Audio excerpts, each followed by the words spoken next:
Assalamualaikum warahmatullahi wabarakatuh. Perkenalkan, nama saya Anggi Lestari dengan NPM 245060103. Program Studi Pendidikan Guru Sekolah Dasar, Fakultas Keguruan dan Ilmu Pendidikan Universitas Pasundan. Halo teman-teman, di video ini aku mau bahas materi tentang teks dan genre. Sebenarnya, tanpa kita sadari, setiap hari kita itu selalu berurusan sama teks. Mulai dari chat, caption media sosial, tugas kuliah, sampai laporan atau makalah. Semua itu termasuk teks, dan masing-masing punya tujuan yang berbeda-beda. Nah, seringnya kita cuma pakai teks tanpa mikir. Ini teks jenis apa sih? Tujuannya apa? Padahal kalau kita paham jenis atau genre dari suatu teks, itu bakal ngebantu banget, terutama di dunia akademik. Di video ini, aku akan jelasin secara santai tentang apa itu teks, apa itu genre, dan gimana hubungan antara keduanya. Selain itu, aku juga bakal jelasin kenapa pemahaman genre itu penting, khususnya buat kita sebagai mahasiswa, misalnya waktu nulis tugas, makalah, atau karya ilmiah. Jadi harapannya setelah nonton video ini, teman-teman bisa lebih paham dan gak asal nulis teks, tapi tahu tujuan, struktur, dan jenis teks yang sedang digunakan. Oke, langsung aja kita masuk ke pembahasan materinya. Oke, langsung saja ke pembahasan yang pertama, yaitu tentang pengertian teks. Teks merupakan satuan bahasa yang digunakan dalam konteks sosial. Teks dapat berbentuk lisan maupun tulisan. Teks memiliki makna, tujuan, dan konteks tertentu. Kalau kita bicara soal teks, sebenarnya teks itu bukan cuma sekedar tulisan yang ada di buku atau di layar. Teks adalah satuan bahasa yang digunakan untuk menyampaikan makna atau pesan kepada orang lain dalam situasi tertentu. Teks bisa berbentuk tulisan seperti artikel, makalah, atau pesan singkat. Tapi, teks juga bisa berbentuk lisan, misalnya saat kita presentasi, berdiskusi, atau menyampaikan pendapat. Jadi, selama ada pesan yang disampaikan dan bisa dipahami, itu sudah termasuk teks. Yang perlu diingat, setiap teks selalu punya tujuan. Ada teks yang tujuannya untuk menceritakan, ada yang menjelaskan, ada juga yang bertujuan untuk meyakinkan atau mengajak.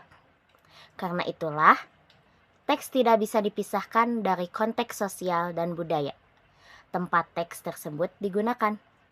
Selain itu, sebuah teks juga harus memiliki makna yang utuh, tersusun secara sistematis. Artinya, isi teks harus saling berkaitan dan tidak berdiri sendiri. Kalau teks disusun dengan baik, pesan yang ingin disampaikan akan lebih mudah dipahami oleh pembaca atau pendengar. Jadi bisa disimpulkan bahwa teks adalah alat utama kita dalam berkomunikasi, baik dalam kehidupan sehari-hari maupun dalam dunia akademik. Tanpa teks, proses penyampaian informasi dan gagasan tentu tidak akan berjalan dengan efektif. Selanjutnya ada karakteristik teks, yaitu memiliki tujuan komunikatif, mengandung makna yang utuh, terikat oleh konteks situasi dan budaya, dan disusun berdasarkan kaidah kebahasaan.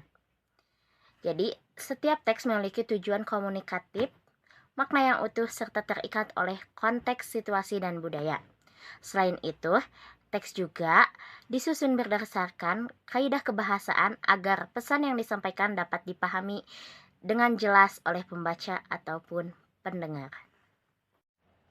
Kalau kita tadi sudah bahas tentang teks, sekarang kita masuk ke pengertian genre.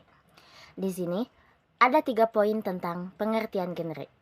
Genre adalah pengelompokan teks berdasarkan tujuan sosialnya. Genre mencerminkan fungsi bahasa dalam kehidupan masyarakat. Setiap genre memiliki struktur dan ciri kebahasaan khas. Jadi genre itu sebenarnya bisa dipahami sebagai cara kita mengelompokkan teks berdasarkan tujuan dan fungsinya dalam kehidupan sehari-hari. Jadi, meskipun sama-sama disebut teks, setiap teks belum tentu punya tujuan yang sama. Ada teks yang dibuat untuk menceritakan sebuah peristiwa, ada yang bertujuan menjelaskan informasi, ada juga yang digunakan untuk menyampaikan pendapat dan mengajak pembaca.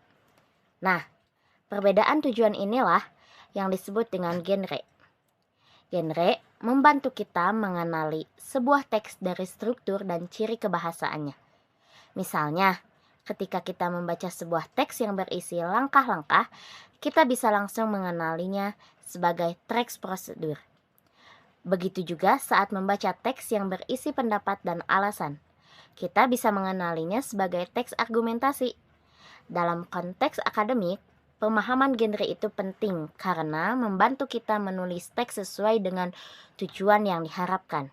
Misalnya, saat diminta membuat makalah, laporan, atau artikel ilmiah, kita tidak bisa menggunakan struktur dan bahasa sembarangan, tetapi harus menyesuaikannya dengan genre teks tersebut. Jadi, bisa disimpulkan bahwa genre bukan hanya sekedar label jenis teks, tetapi berfungsi sebagai panduan dalam menyusun, memahami, dan menganalisis teks agar sesuai dengan tujuan komunikasinya. Nah, setelah tadi kita memahami pengertian teks dan genre, sekarang kita bisa melihat hubungan antara keduanya. Bagaimana sih hubungan antara teks dan genre itu? Sederhananya, teks dan genre itu saling berkaitan dan tidak bisa dipisahkan. Teks merupakan bentuk nyata atau hasil akhir dari suatu genre. Artinya, setiap teks yang kita baca atau tulis pasti termasuk ke dalam genre. Sementara itu, genre berfungsi sebagai kerangka atau acuan yang menentukan bagaimana sebuah teks disusun. Genre menentukan tujuan dari teks struktur yang digunakan, serta ciri kebahasaan yang dipakai. Misalnya, ketika kita menulis teks prosedur, genre tersebut sudah mengarahkan kita untuk menuliskan tujuan, langkah-langkah, dan menggunakan bahasa yang jelas serta sistematis.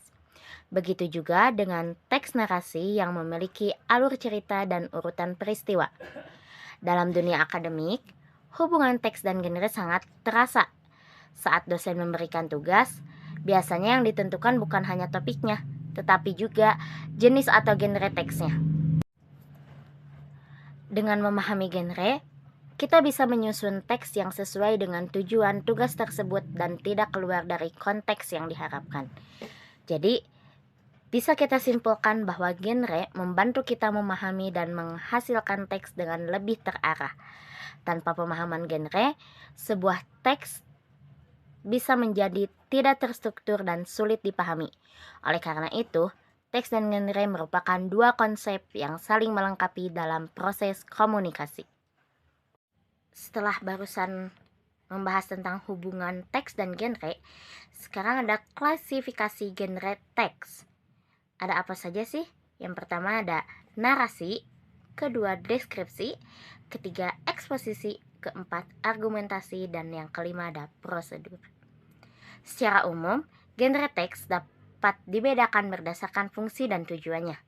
Misalnya, teks narasi digunakan untuk menceritakan peristiwa, deskripsi untuk menggambarkan objek, eksposisi untuk menjelaskan informasi, argumentasi untuk menyampaikan pendapat, dan prosedur untuk menjelaskan langkah-langkah. Selanjutnya, pembahasan tentang struktur teks berdasarkan genre. Setiap genre memiliki struktur yang berbeda, ada narasi, eksposisi, dan prosedur. Sebagai contoh, teks narasi terdiri dari orientasi, komplikasi, resolusi. Sementara itu, teks eksposisi memiliki struktur tesis, argumentasi, dan penegasan ulang. Setelah prosedur memiliki tujuan, langkah-langkah, dan penutup. Dan yang selanjutnya, ciri kebahasaan teks. Ciri kebahasaan teks dapat dilihat dari penggunaan kata hubung, kalimat yang efektif, serta pilihan kata yang disesuaikan dengan tujuan dan bidang yang dibahas. Lalu dengan adapun penggunaan istilah sesuai bidang. Lalu ada peran genre dalam akademik, yaitu membantu penulisan karya ilmiah, memudahkan analisis teks, serta meningkatkan keterampilan literasi akademik. Dalam dunia akademik, pemahaman genre sangat penting karena membantu mahasiswa dalam menulis karya ilmiah, menganalisis teks, dan meningkatkan kemampuan literasi akademik. Selanjutnya, kesimpulan dari pemaparan barusan tentang teks dan genre, yaitu sebagai kesimpulannya, teks dan genre memiliki hubungan yang tidak terpisahkan. Genre menentukan tujuan, struktur, dan bahasa yang digunakan dalam teks, sehingga pemahaman terhadap genre sangat penting dalam komunikasi akademik. Nah, yang terakhir yaitu kesimpulan. Sebagai penutup, bisa kita simpulkan bahwa teks dan genre itu sebenarnya dua hal yang saling berkaitan dan nggak bisa dipisahkan. Teks adalah bentuk nyata yang kita gunakan dalam berkomunikasi, sedangkan genre membantu kita mengenali tujuan dan jenis dari teks tersebut. Dengan memahami genre, kita jadi lebih tahu bagaimana sebuah teks seharusnya disusun, mulai dari strukturnya, pilihan katanya, sampai tujuan yang ingin disampaikan. Hal ini penting terutama dalam dunia akademik karena hampir semua tugas berkaitan dengan penulisan dan analisis teks. Pemahaman tentang genre juga membantu kita supaya tidak salah paham menyampaikan informasi. Misalnya, kita jadi tahu kapan harus menjelaskan, kapan harus menceritakan, dan kapan harus menyampaikan pendapat secara logis dan sistematis. Jadi, bisa dibilang bahwa pemahaman teks dan genre bukan hanya penting untuk mata kuliah tertentu, tetapi juga sangat berguna dalam aktivitas komunikasi kita sehari-hari. Semoga setelah menyimak video ini, teman-teman bisa lebih memahami materi teks dan genre, serta mampu menerapkannya dalam kegiatan akademik maupun non-akademik. Terima kasih sudah menyimak video ini sampai selesai. Wassalamualaikum warahmatullahi wabarakatuh. See you.